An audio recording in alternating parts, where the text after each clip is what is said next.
Good evening again, church. Magandang gabi po sa ating lahat.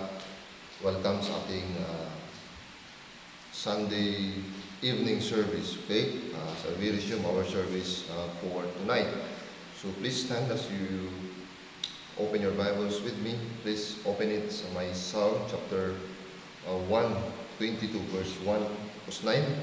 And then lipat lang po tayo sa mamaya din sa Psalm lang din, Psalm 27 verse 4. Tonight, I entitled the message of the Lord, pinamagatan ko pong, Don't forsake the assembly of the Lord. Okay? Don't forsake the house of the Lord. Okay? Pwede po yan, magkaiba, pero don't forsake the house of the Lord. Speaking sa church. Amen? Psalm 122 verse 1. Basahin ko lamang po. Sabi niya po dito, David, I was glad when they said unto me, Let us go into the house of the Lord. Sa may dulo po yung last verse, verse 9. Because of the house of the Lord, amen, our God, I will seek thy good. Lipat po tayo sa Psalm 127, verse 4. Psalm 127, verse 4. Psalm 27, verse 4. Psalm 27, sa may 4. Gusto ko yung unang phrase na sabi dyan, ni David, One thing have I desired of the Lord. Amen? Kung meron man akong isang gustong gawin para sa Panginoon, sabi niya, that I will seek after, na gustong-gusto kong habulin, gusto kong hanapin, that I may dwell in the house of the Lord the days of my life, to behold the beauty of the Lord and to inquire in His temple. Ulitin ko lang ulit, sabi niya, one thing have I desired of the Lord, that I will seek after, that I may dwell in the house of the Lord all the days of my life, to behold the beauty of the Lord and to inquire in His temple. Once again, don't forsake the house of the Lord. Father, we thank you for tonight. Thank you for the brethren na nakabalik, Panginoon. And Lord, as we ponder to thy word, may your sweet Holy Spirit be upon us continually and help your servant, Panginoon, na maging channel and even encouragement for us once again to study your word and maging maganda po yung mensahe, magpagpakumbabang puso, Panginoon, bigyan niyo po ako dito, and especially po sa mga kapatiran na may makapulutan kaming aral sa gabi pong ito. Thank you, Father, and forgive us of any sins that might hinder the preaching for tonight. Patawarin niyo po kami sa bawat sa po sa amin, Panginoon. In Christ's name we pray, Amen and Amen. Okay? Pwede na po maupo. Salamat po ulit. Okay, so muli po, ang pamagat po ng ating mensahe sa gabi pong ito ay Don't forsake the house of the Lord. Amen? Yung pan po dito, yung church. Okay? Church. Yung nga bang church, sabi niya dito, is an organized congregation of born-again, scripturally baptized individuals. Amen? Tayo yun. Tayo pong lahat. In a given place, meeting in covenant with God, with each other, to carry out the spirit and letter of Christ's commission as found in Matthew chapter 28, verses 18 to 20. Amen? Sa Old Testament times, ang tawag po kasi sa kanila, if I'm mistaken, is meron silang mga tabernacle, temple ang ginagamit pa nila. Amen? Pero ngayon, ang ginagamit natin as a building is church. Amen? Kaya nga sa believers, sana meron tayong spirit na kung meron mang place na hindi natin sana pinoforsake is the church. For us believers, spiritually speaking, church. Napaka-importante po ng church sa isang mananampalataya. Amen? Pero as introduction, tignan niyo po, reason, even for some believers nowadays, may mga rason na even some believers. Meron isa sa inyo, siguro isang rason dito, nasa atin na. Ito yung minsan ang iniiwasan natin. Kahit mga believers minsan, may mga rason na kaya hindi na pumupunta sa church. Okay? Tignan nyo, bago po ibigay yung unang point sa gabi pong ito. Reasons why some believers are occasionally or absent during church services. Number one, they feel don't belong. Sometimes, lalo yung mga bago-bago pa lang, minsan, by group kasi, may mga group dito, minsan kung hindi siya makaalam ng group, hindi na siya pupunta ng church. Pero the Bible says, hindi, magkakapatid po tayo sa loob ng church. We must encourage each and everyone to attend regularly the church and be a blessing to that someone, lalo yung mga bago. Okay, number two, dami nito. They feel they've been always the target of the pastor or the preacher. sa kanyang sermon. Minsan, pag nandito sa church, feeling niya siya lagi yung pinapatamaan. Kung natatamaan po tayo ng salita po ng Diyos, that's amen. Salita po ng Diyos, hindi po salita ng pastor, hindi po salita ng preacher, ang tumatama po sa atin, pero salita pa rin po ng Diyos na gagaling po sa Bible. Amen? Kahit kung natapan tayo sa rebuke, amen. Magmamahal po kayo ng Diyos. Okay? Pangatlo, because of people. Sometimes, kahit sa loob ng church, may mga magpapatira, minsan, hindi sila okay sa kabila, hindi na siya punta kasi atin yung isa. Ganun. Because of people. Number 4, because of sin.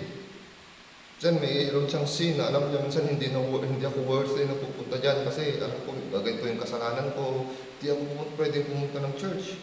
May nakumit ako sa alam niyo, pag-honest lang tayo sa sarili natin before the Lord. Yung forgiveness naman ng Diyos is from past, present, and future. Napatawad na po tayo ng Diyos. Okay? Number 6 is the weather. Honestly, minsan pati mga believers, kung medyo kumulimlim na yung panahon, medyo maulan-ulan, hindi na pupunta. Ang totoong Kristiyano, rain or shine, sabi nga nila, must always inside the church. Laziness, pati katamaran na minsan, tinatama dahil mas masarap matulog sa ganito. Hindi po, wala nang mas masarap na lugar pag nandito po tayo sa loob ng church. Occasions in gathering, minsan naitama sa Sunday yung occasions, hindi na pupunta ng church.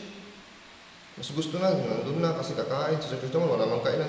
Wala mang kainan physically dito sa church, pero ang importante, meron tayong kakainin spiritually. Amen. Number 10, live na lang. Mas okay na sa live na lang sila, hindi na pupunta. Alam nyo, ang totoong Kristiyano, hindi na po yung mas importante pa rin sa kanya yung physical gathering eh. Ang online kasi, pang lang yan, tulad ng sinasabi ko, as always, pang sa mga malalayo, sa mga may sakit, na mga kapatiran. Pero pag ikaw na normal, okay ka, malapit ka, pumunta ka po dito sa church. Huwag na po natin gawing option na nasa live lang po tayo. Ito yung mga reason na sa ganyan. Kaya hindi na minsan pinoforsake na ng mga kapatiran o pinoforsake ng ibang mga member or mga believers ang papunta sa bahay ng Panginoon.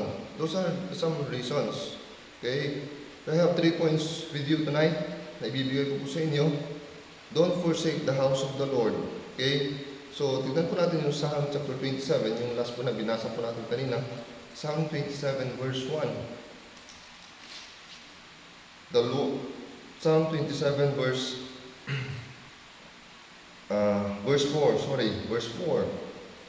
One thing, isang bagay lang, have I desire of the Lord that I will seek after, that I may dwell in the house of the Lord all the days of my life. Amen? To behold the beauty of the Lord and to inquire in His temple. Tingnan nyo, sabi ni David, wala na akong ibang hinihingi, wala na akong ibang hinahangad. All the days of my life, ang gusto ko, lagi na lang akong nasa loob ng church. Amen? Kung naligtas po tayo, ang first na nararamdaman natin, sana nandun ako lagi sa church. Sana meron Bible study lagi, sana may prayer meeting, sana hanggang sa tumatagal tayo, sana meron pa rin yung apoy sa puso po natin na gusto natin nasa church po lagi. Pero minsan nowadays, nagiging baliktad na eh. Minsan gusto ko wala na sa church, wala. Hindi po, mali po yan kapatid. Sana po itong rebuke na ito, itong mensahe po na napapakinggan po natin ngayon is maging ma-revive po ulit tayo. Kailangan mo ng church, balik na po tayo sa church. The encouragement, number 1, don't forsake the house of the Lord. Number 1, the encouragement in going to church. Ano naging encouragement? Nag-i-encourage natin pumunta sa church is because of the grace of God. Nandito po tayo ngayon is because of the grace of God. Iningatan ka ng Diyos, pupunta dito, biyaya po kayo ng Diyos. Nakaupo kayo ngayon in every pew ngayon is because the grace of God. Nakakakinig tayo ngayon is because the grace of God.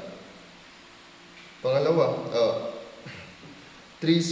Ito ninyo, may mga sub-point na pare-pares pong letter C. Ito, number 1, the care of the believers. Anong encouragement natin sa pupunta sa church? The care of the believers. You know that this church is praying for you. May encourage ka din. Yung church na to, itong kapatiran na to, pinag-pray ako. Amen. Okay? Philippians chapter 1. Tignan po natin si Paul dito. Philippians chapter 1.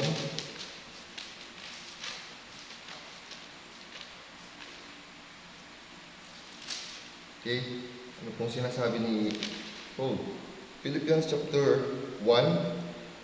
Let's just begin reading verse 1 also. Paul and Timotheus, the servants of Jesus Christ, to all the saints in Christ Jesus which are in Philippi with the bishops and deacons. Grace be unto you. Yan, grace be unto you. And peace from God our Father and from the Lord Jesus Christ. I thank my God upon every remembrance of you. That's every one of us, mga magkakapatid. Always in every prayer of mine for you in all making request with joy. Kaya nga, pag naipapanalangin, alam mo, naipapanalangin ka ng kapatiran, naipapanalangin ka ng church nito, be glad. That's care of the bawat isa po sa atin. Always in every prayer of mine for you, all making request with joy. Verse 5, for your fellowship in the gospel from the first day until now. 6, being confident of this very thing, that he which had begun a good work in you will perform it until the day of Jesus Christ. Amen? That's the care of the believers. Kaya minsan, yan nagiging encouragement sa atin. Care of the believers. 1 Thessalonians chapter 2, verse 7 and 8. 1 Thessalonians chapter 2, verse 7 and 8. But we were gentle among you, even as a nurse cherisheth her children. So being affectionately desirous of you, we were willing to have imparted unto you, not the gospel of God only, but also our own souls, because ye were dear unto us. Yung bandang dulo, because ye were dear unto us, but also of your own souls, because ye were dear unto us. Malapit na kayo sa aking puso, sabi ni Paul. Malapit ng bawat isa po sa atin. Kinukonsider ko na kayo as a family. Actually, ang isang church, composed of every family. Kaya magkakapatid po tayo dito. Anong nararamdaman ng kapatid na ganito? Kung anong nararamdaman ng kapatid na ganito, nararamdaman natin. Kaya kahit anong nararamdaman, masakit man yan, we can pray for them kasi nararamdaman magkakapatid po tayo. Okay? 2 Corinthians chapter 11, verse 28. 2 Corinthians 11:28. Beside those things that are without, that which cometh upon me daily, the care of all the churches. Amen? This is Paul.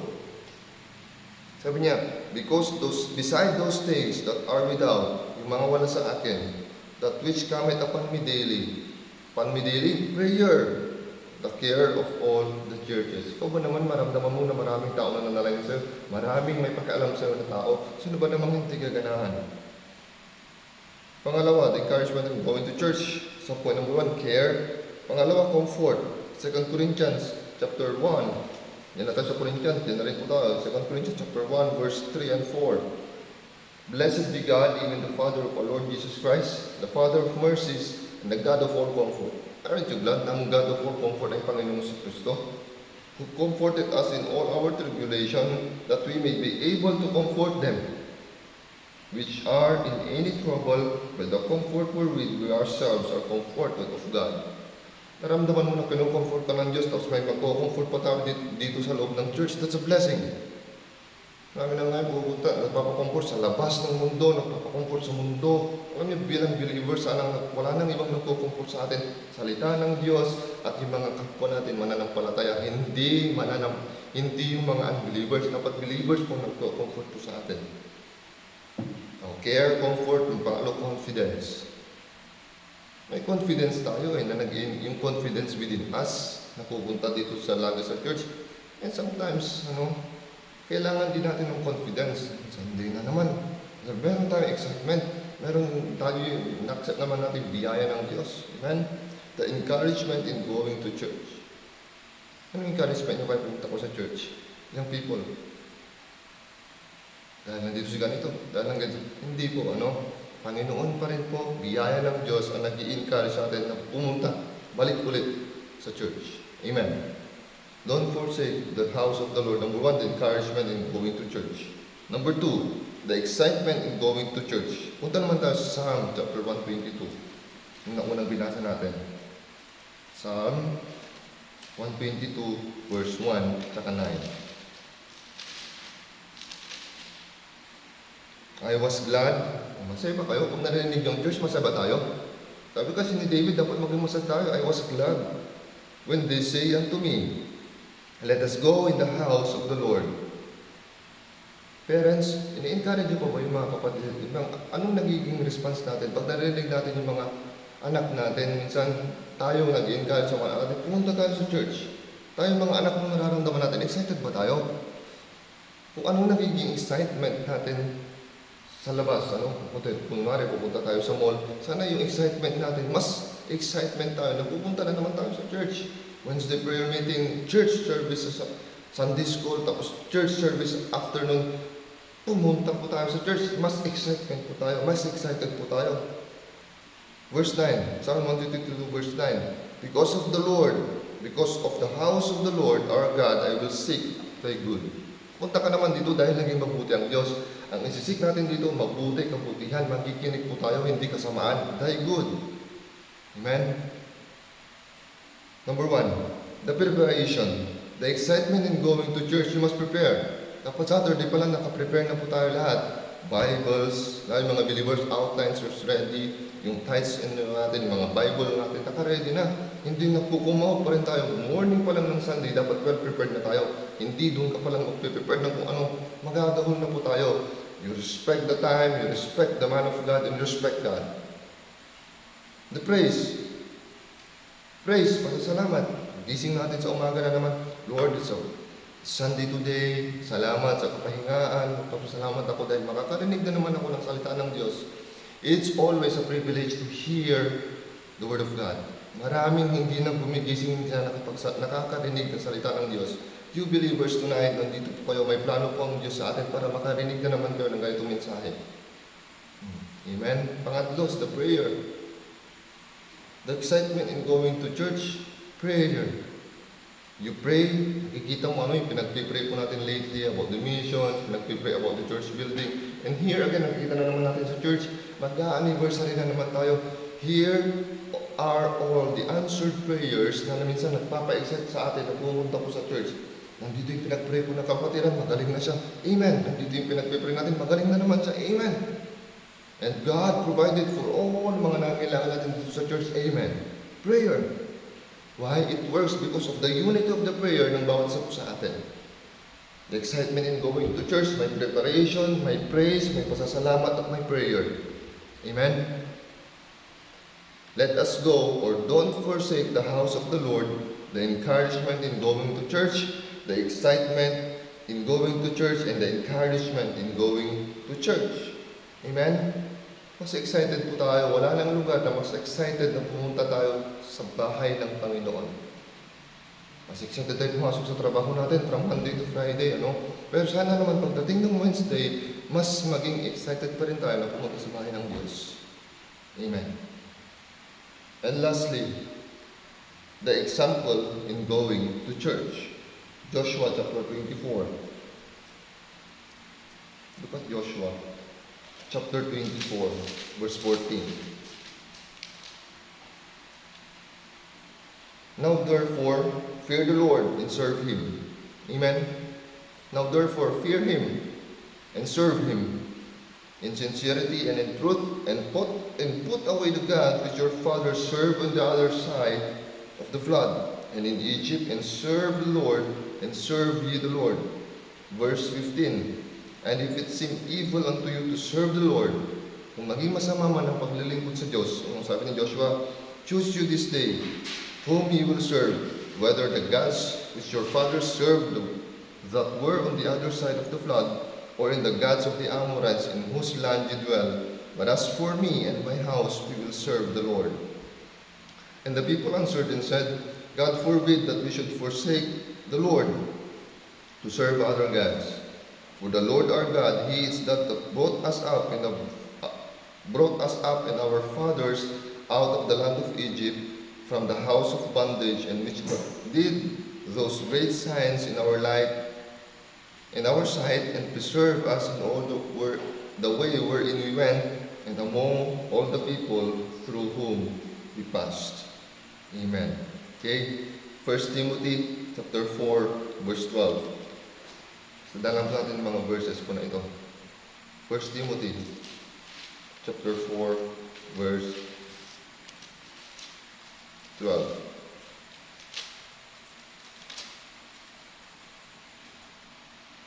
Let no man despise the youth, but be the one example of the believers in word and conversation, in charity, in spirit, in faith, and purity.